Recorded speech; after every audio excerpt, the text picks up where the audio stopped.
Imagine reaching into your pocket right now and pulling out a quarter. Now imagine that same quarter could buy you an entire gallon of gas. Sounds crazy, right? Well, that's exactly what happened in 1964. And what the government did next was one of the biggest financial robberies in American history. Stick around because by the end of this video, you'll understand how they stole your wealth without you even knowing it. Back in 1964, if you asked any regular American why their dimes and quarters suddenly felt weird compared to the new ones from 1965, they'd probably tell you what they heard on TV. There's a coin shortage happening. That's what the government wanted everyone to believe. The official story sounded pretty reasonable, too. They said coin collectors were hoarding everything, vending machines were eating up all the change, and the economy was doing so well that we just couldn't make coins fast enough.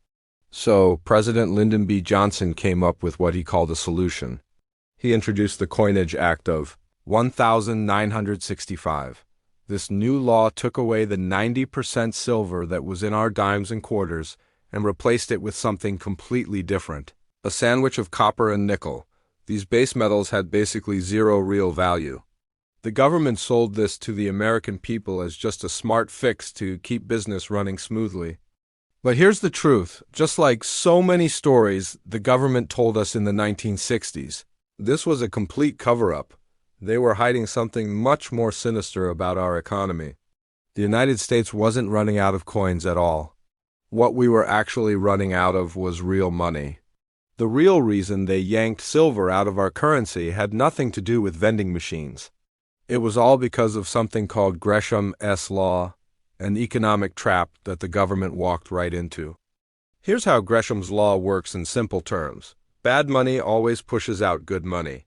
When the government forces two different types of currency to be worth the same amount, but one is made from valuable metal and the other is made from cheap paper or worthless metal, people aren't stupid. They keep the valuable stuff and spend the junk. And that's exactly the trap America fell into during the early 1960s. At that time, the US dollar was locked to silver at $1.29 per ounce. This meant that as long as silver on the open market stayed below $1.29, a silver dollar was worth more as money than as a chunk of metal. But then something changed. The industrial world started waking up. Suddenly, everyone needed silver. The demand was exploding in photography, electronics, and battery manufacturing. The global price of silver kept climbing higher and higher. And the U.S. Treasury? They were freaking out. They knew that the second silver hit $1.38 per ounce. The silver inside a single quarter would be worth more than 25 cents. Think about what that means. At that point, every single person in America could just melt down their pocket change and sell it to a refinery for profit. The nation's entire currency would literally disappear into melting furnaces. To stop this disaster, the Treasury started desperately selling off its own silver stockpiles to force the global price down, keeping it artificially stuck at $1.29, but they were bleeding out. They were losing millions of ounces every single week, fighting against the natural market. They realized something terrifying. If they didn't remove silver from the currency completely, if they didn't cut the connection between the dollar and actual metal, the U.S. government would be totally drained of all its strategic silver reserves within just a few months. When you understand this background, Lyndon B. Johnson's speech about the Coinage Act of 1965 becomes one of the most disgraceful lies a president has ever told. Standing in front of cameras, LBJ held up those new copper-nickel coins, which people mockingly called Johnson sandwiches, and he said this: "If anybody has any idea of hoarding our silver coins, let me say this. Treasury has a lot of silver on hand, and it will be used to keep the price of silver in line with its value in our present silver coin. There will be no profit in holding them out of circulation for the value of their silver content." He was lying through his teeth. The government absolutely did not have enough silver to control the price forever. And guess what? Just 3 years later, in 1968, the government completely gave up on controlling the silver price. The price of silver shot through the roof. The people who believed the president and spent their 1964 quarters lost 90% of what their money could buy. But those who ignored the president, who hoarded that silver, melted it down, or just held on to it, they made massive profits. The coin shortage was just the excuse they used. The real story was that the government was defaulting on the silver standard. 1964 marks the exact year when the US dollar stopped being something that actually held value and became nothing more than an instrument of debt. That silver coin was the last thing stopping the government from inflating the currency as much as they wanted. And in 1965, they removed that final obstacle. To really grasp just how massive this theft was in 1965, you need to look beyond the coins themselves. You need to understand the global economic game that the United States was losing. Removing silver wasn't just some random administrative decision. It was the inevitable crash of a price-fixing scam that the U.S. Treasury had been running for decades. By forcing the price of silver to stay at $1.29 per ounce, the United States was basically giving away money to the rest of the world. This was a reverse monopoly. Normally, when someone controls the market, they push prices up to squeeze every dollar from consumers. But in this bizarre case, the U.S. government, which owned the biggest pile of silver in human history, was using its power to push prices down. Why would any government deliberately sell its own valuable resources for less than they're actually worth? The answer is all about maintaining an illusion of stability. The dollar's reputation depended on the promise that it was as good as gold internationally and as good as silver here at home. If silver prices went up, it would show everyone that the dollar was losing its buying power. It would expose the inflation that the Federal Reserve was creating to pay for LBJ's Great Society welfare programs and the escalating Vietnam War. To hide that inflation, they had to mess with the thermometer. They had to keep silver prices artificially low. This twisted policy created a system that drained America's vaults completely dry. By capping the price at $1.29, the U.S. Treasury basically told the entire world, "We'll sell you silver at this price, no matter how much you want." And who took advantage of this insane deal? Literally everyone. Big corporations, companies like Eastman Kodak that used tons of silver for photographic film, were basically getting corporate welfare. They could buy silver from the Treasury at the fake low price while the real market demand was way higher. Foreign countries were doing it too. Other nations would trade their paper dollars for actual U.S. silver bullion, emptying American vaults so they could build up their own reserves. And then there were the smart speculators. These savvy investors saw the simple math. They knew America's silver stockpile couldn't last forever. They borrowed dollars, bought silver at $1.29, and just waited for the Treasury to run dry. It was basically free money. The numbers are absolutely shocking. Back in the late 1950s, the U.S. Treasury had over 2 billion ounces of silver sitting in its vaults. By 1965, that massive stockpile had crashed to dangerously low levels. The run on the Treasury was happening in real time. Every single day, trucks were leaving the Treasury building. The government was selling off America's family silver just to pay the credit card bill for the Vietnam War. If they hadn't removed silver from the coins in 1965, the Treasury would have hit absolute zero. And if they hit zero, the dollar would have completely collapsed. Why? Because all those silver certificates in circulation, the blue seal and red seal notes we talked about earlier, would have defaulted? The Coinage Act of 1965 was the emergency brake. The government was basically saying, "We re-breaking our promises because we can't afford to pay you in real metal anymore." This betrayal became official in June 1968, 3 years after they switched the coins. This was the final deadline for Americans to exchange their silver certificates for actual silver bullion. For decades, a $1 silver certificate guaranteed you could get $1 worth of silver. After June 24, 1968, that promise was dead and gone. The certificate turned into just another Federal Reserve note, a piece of paper backed by absolutely nothing except people's trust. In those final days, people lined up around entire city blocks at assay offices in San Francisco and New York.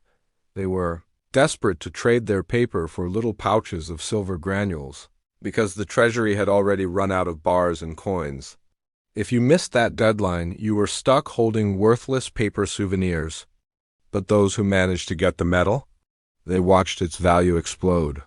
By 1980, the silver that the government swore was worth $1.29 was trading at $50 an ounce. The citizens who trusted the government's money lost 97% of their value compared to the metal. The citizens who hoarded and saved preserved their wealth. This whole transition fundamentally changed how Americans thought about money.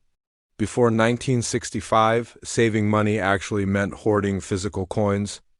A jar full of quarters wasn't just spare change, it was a jar of silver. It was a real store of value that inflation couldn't touch. You didn't need a bank account or a stockbroker to protect your wealth. All you needed was a simple piggy bank. But after 1965, saving coins became completely pointless. The new sandwich coins were made of copper and nickel metals, so common and cheap that they offered zero protection against inflation. This forced regular middle-class families into the financial system. If you couldn't save money by keeping coins, you had to save using products created by the financial system, savings accounts, bonds, stocks. You were forced to hand over your hard-earned money to banks so they could lend it out. You could no longer be your own bank. This was the financialization of everyday American households. It transformed a nation of independent savers into a nation of dependent investors who were forced to chase returns in the stock market just to keep up with rising costs. What's more, debasing the coins was absolutely necessary for the insane inflation of the 1970s to happen. You simply can't have double-digit inflation when your money is made of silver.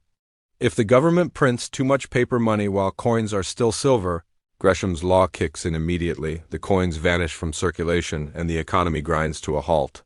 By removing the silver, the government removed the safety switch. They cleared the path for the Federal Reserve to expand the money supply without any physical limits.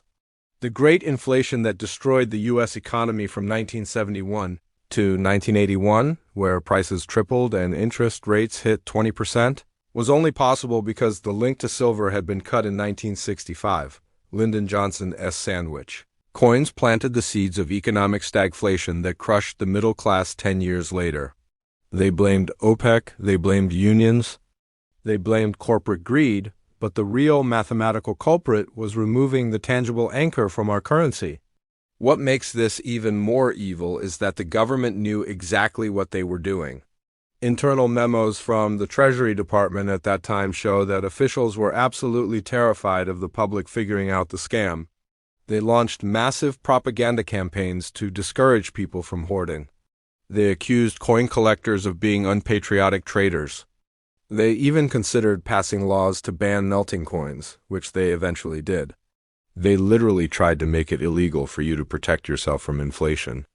They wanted the public to keep treating worthless copper slugs as if they were valuable silver, while the government quietly sold off all the real treasure to industrial buyers. It was a massive transfer of wealth from the little guy holding coins in his pocket to the big guy buying bullion in bulk. The Coinage Act of 1965 wasn't a logistical fix. It was a default. It was the United States declaring bankruptcy in slow motion. And the 1964 Kennedy $50, the last real silver coin made for everyday use, stands as a tombstone for the era when money was honest. The consequences of the Coinage Act of 1965 aren't just ancient history. They are a living economic reality that controls the price of everything you buy right now. To understand the true cost of removing silver from our money, you just need to do a simple experiment with financial archaeology. Grab a 1964 Washington quarter. In 1964, this coin was legal money worth 25 cents. At that time, 25 cents could buy you a full gallon of gasoline. Today, in 2026, if you take that exact same 1964 quarter to a coin dealer or refinery, they'll pay you roughly $5 for the silver inside it. Want to guess what a gallon of gas costs today? About $5. The price of gas hasn't actually changed at all in 60 years. In terms of silver, gas costs exactly the same amount of labor and resources to produce and deliver as it did when LBJ was president. The only thing that's changed is the currency we're using to measure it.